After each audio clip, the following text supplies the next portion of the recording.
Hey friends, so this video is going to be a really quick video on how to solve equations. So the best advice I can give to you is before you start, look and see what you have and decide what your best plan of action is going to be. I notice in this problem that I have a parenthesis, so I am going to need to distribute the -4 so that I don't have parentheses anymore. So that gives me 12x minus 13 is equal -4 times -5x is 20x, and -4 times -6 is positive 24. Then I don't have any terms that can be combined, so I need to start moving things. Me personally, I like my exponents to remain positive, so I move the 12x. A lot of people would move the 20x, which is absolutely fine, because they like x to be on the left-hand side of the problem. Nothing wrong with doing that at all.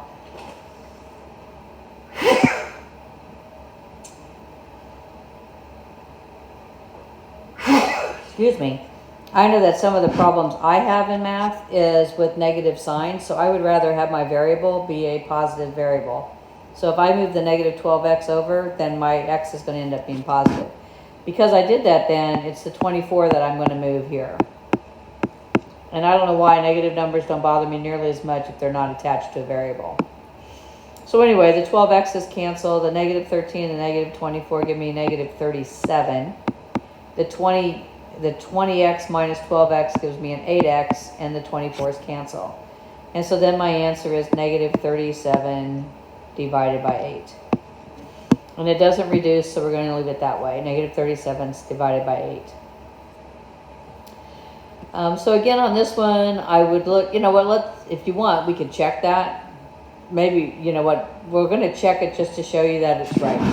So -37 divided by 8 is the answer. So if we go to our calculator, do I not have it open anymore? I do not. -37 over 8. So the problem was 12 times and we'll go 37 over 8 minus 13. It equals that. We don't care what it equals, but that's what it equals. The other side of the equation was -4 parenthesis, -5 parenthesis, fraction, -37 over 8. Whoops.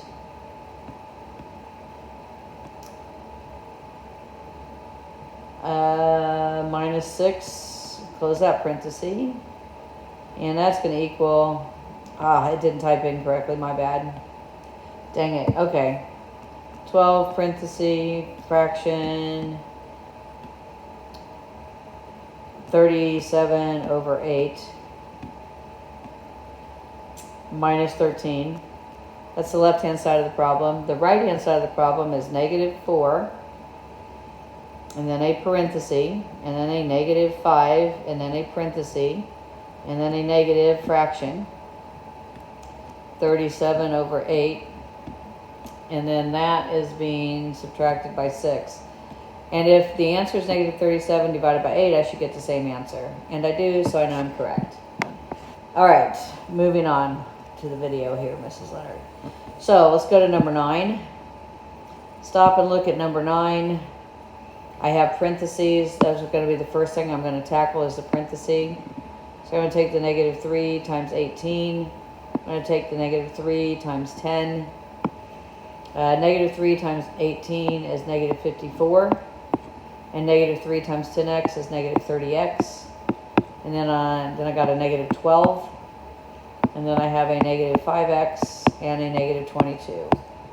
So then I'm going to combine my -54 with my -12. And I'm just going to combine them because they're on the same side of the equal sign. So -30x minus 66 is equal to -5x minus 22. Just checking my math there real quick. And now I'm going to start moving things. Again, I'm going to move the 30x to the right. because I like to have a positive variable, and I'm going to move the 22 to the left then, because my constants, I don't really care. And then the 30x's cancel, negative 66 and 22 is negative 44. And negative 5x and 30x are 25x. And then 22 and 22 cancel because they're opposites. And so my answer is negative 44 divided by 25 is my answer. And yeah, you want to check that one? We can check that one, sure. Because people don't like fractions for answers. Fractions are numbers just like everybody else, friends. Okay, so let's check it. Let's go to the calculator. I already had it open, I forgot, sorry. So we have negative 3 times 18 plus 10 times, I forgot what my answer was. What was my answer? Negative 44 over 25.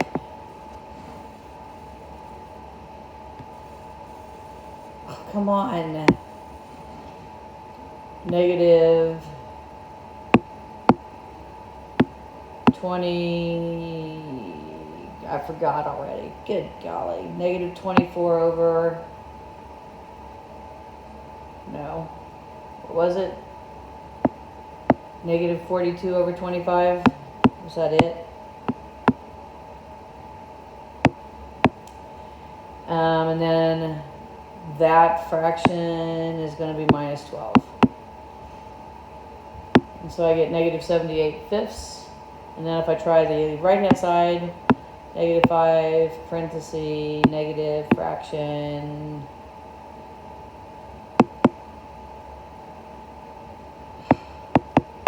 I'm not good with the calculator right now. I'm rusty from the summer.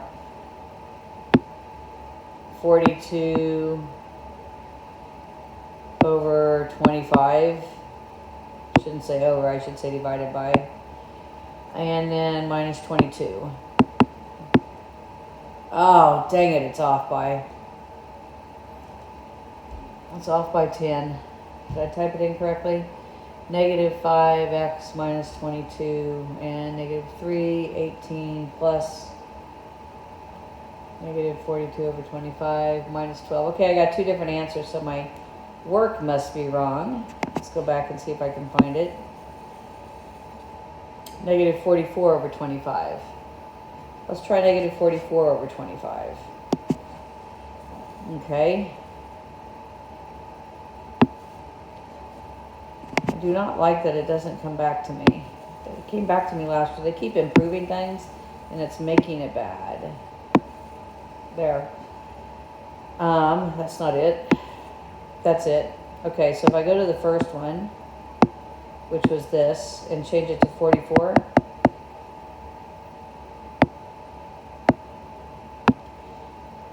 It came out to be negative 66 over 5. And then if I go get the other one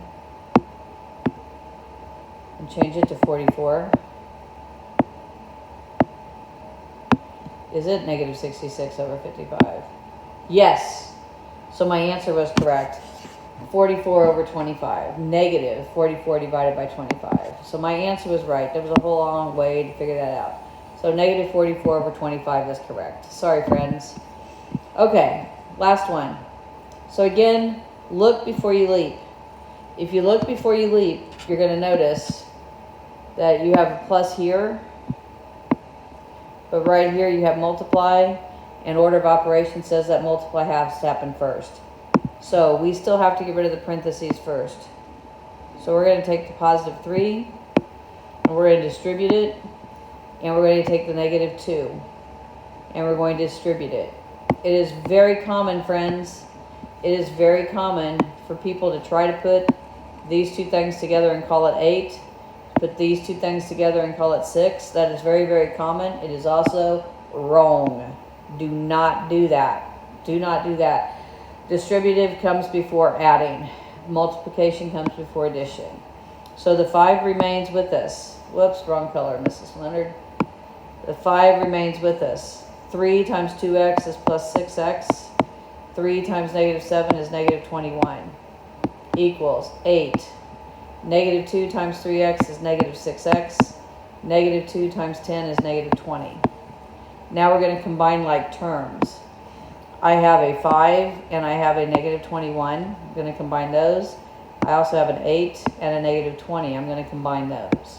So that's going to give me 6x minus 16 and negative 6x minus 12. And now I'm going to move the 6x to the other side. So again, I'm moving the 1, but that's going to give me a positive result because I like positive coefficients. When you fail as much math as I have failed, you have to find out what works for you, especially when you're going to try to teach other people how to do it. Whoops, that's not true. Shouldn't talk while I write. Mrs. Leonard. These cancel. These cancel. Come on, Miss Leonard. You got it. Come on, girlfriend. So this is 12x. And this is equal to, what is that, negative 6. So x is equal to negative 1/2. So we're going to put in negative 1/2. And by the way, type it in that way. Don't type it in this way or Canvas is going to mark it wrong. And technically it's the same number, but it's not loaded into Canvas that way because it's just bad form to have the negative sign underneath it there. What you actually have is a negative half.